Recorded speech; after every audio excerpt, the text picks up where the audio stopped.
Great to have you back watching CNN Student News. I'm Carl Azus. We're starting with international tensions surrounding the Black Sea.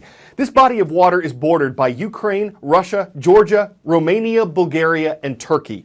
Those last three countries are members of NATO, and the head of the North Atlantic Treaty Organization says stability around the Black Sea is important to the security of the whole region. NATO is concerned about several challenges. One, Russia's involvement in the war in Ukraine. Two, terrorism like ISIS is bringing to countries south of the Black Sea. And three, the massive influx of migrants and refugees to countries in the region. NATO was created in 1949 to balance out Soviet dominance of Eastern Europe. The U.S. is a NATO member, and America is working to support NATO countries by sending fighters to the Black Sea region. These Air Force pilots are preparing for a unique mission. They will be accompanying two U.S. fighter jets to Romania, a NATO ally on the Black Sea. It will be the first time America's fearsome F-22 Raptor has landed there. An opportunity for the U.S. to show it is bolstering NATO defenses on Russia's doorstep. Flying one of the two is Squadron Commander Lieutenant Colonel Daniel Lehowski. He explained what makes the F-22 special. A combination of stealth, super cruise, increased situational awareness that the aircraft provides us, which all that adds up to a unique asymmetric advantage on the battlefield.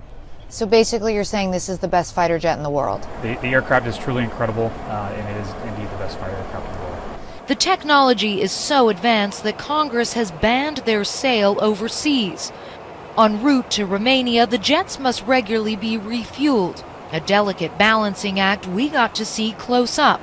A nozzle called a boom is lowered from the tanker. The jet then moves into place directly below it, and the gas starts pumping. Officially, this is a training exercise to move U.S. fighter jets from a fixed base to a forward operating base. But it's the symbolism that is important here. This is intended as a show of force to an increasingly assertive Russia. If you're getting ready to fly somewhere, officials at Atlanta Hartsfield, the world's busiest airport, say you should probably get there as many as 3 hours earlier.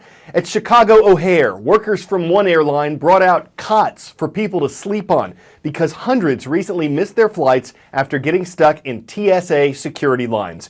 Airport and airline officials have been warning this could happen. Security bottlenecks. The problem? The Transportation Security Administration doesn't have enough screeners to check travelers.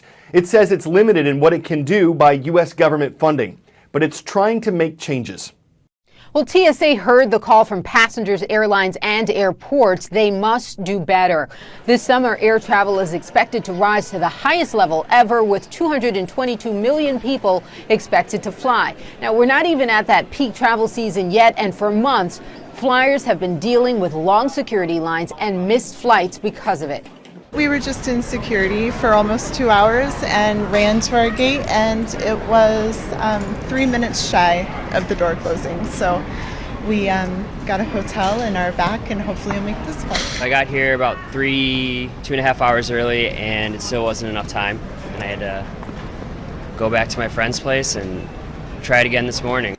TSA immediately increased overtime for its officers last week, and they are speeding up the hiring process for 768 officers to get them on the job by June 15th. But the union representing TSA officers say that won't be enough. 6,000 new hires are needed. They're also deploying bomb-sniffing dogs as a part of a way to cut the wait times. Now, things will not get better overnight, but the goal is to start getting passengers through those security checkpoints faster, at least by June. In the meantime, some airports like San Diego International have hired entertainment to de-stress passengers while they wait, including stilt walkers, jugglers, and clowns.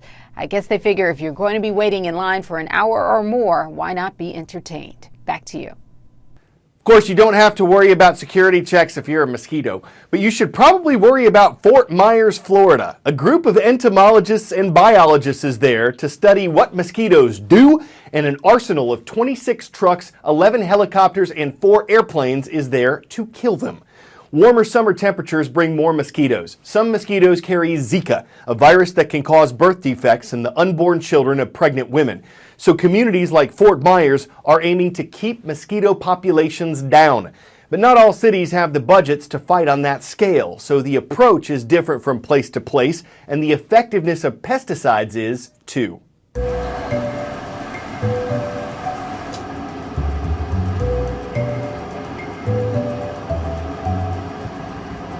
They are very much alive. The weather's about to warm up. The mosquitoes are going to be swarming. How do we know what to spray them with? At the moment, we don't have a good way of knowing what the resistance profile is in the continental U.S.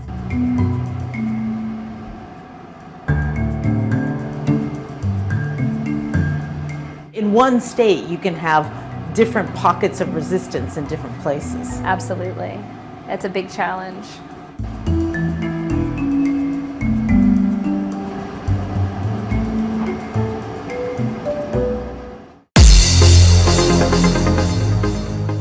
All right, how good is your geography? Think about the capital of Slovenia and see if you got it right for our third school today. We'll start in the U.S. state of Michigan. Hello to the Cardinals. Legg Middle School in the city of Coldwater kicks off our roll call. In the southeast, we've got the Panthers watching today from Lynette, Alabama. Welcome to Lynette Junior High School. And the capital of Slovenia is Ljubljana, and that's where the British International School of Ljubljana is watching. Great to see you. It's not hard to find well-documented tips on how to fall asleep faster. Turn off your electronics, cool down your room, try a warm bath or shower before bed. For many people, it's waking up that's the hard part, especially if your alarm clock, or more likely your phone, interrupts your sleep cycle. Still, with or without a snooze button, the infamous alarm is something millions have been living with for 140 years. Steam engines, factories, and spinning jennies get most of the attention. But there was actually something much more mundane that helped shift the world's economy from agrarian towards industrial. And if you're like 68% of Americans, it's probably the first thing you interact with in the morning.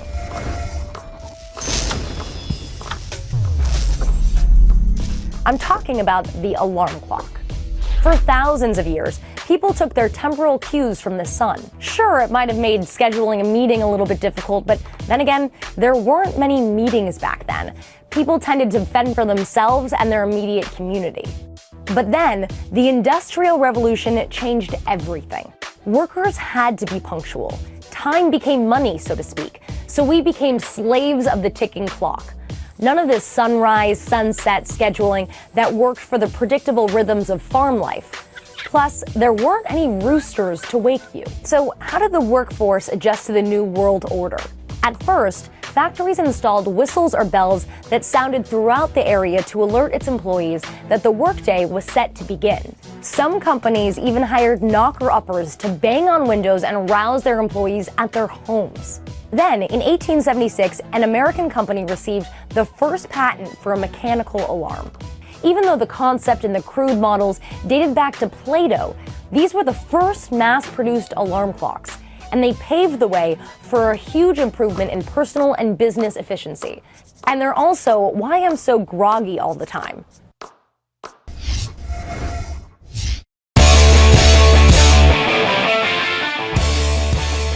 New Hampshire's Mount Washington has observed record wind gusts in its day, so this isn't really unusual, but it is fun to look at. A pair of weather researchers recently braved gusts of 109 miles per hour and a wind chill of 20 degrees below zero to show us how wind is stronger than people. Getting blown over, literally sitting into the wind, all part of the fun. The guy on your screen described playing like this as exhausting. So you could say he got winded, but if you got wind of a wind with its wind up that could take your breath away, wouldn't you want to play Windefinitely? You'd be winding all day. I'm Carl Azus with your 10-minute window of current events, wishing you a wonderful day.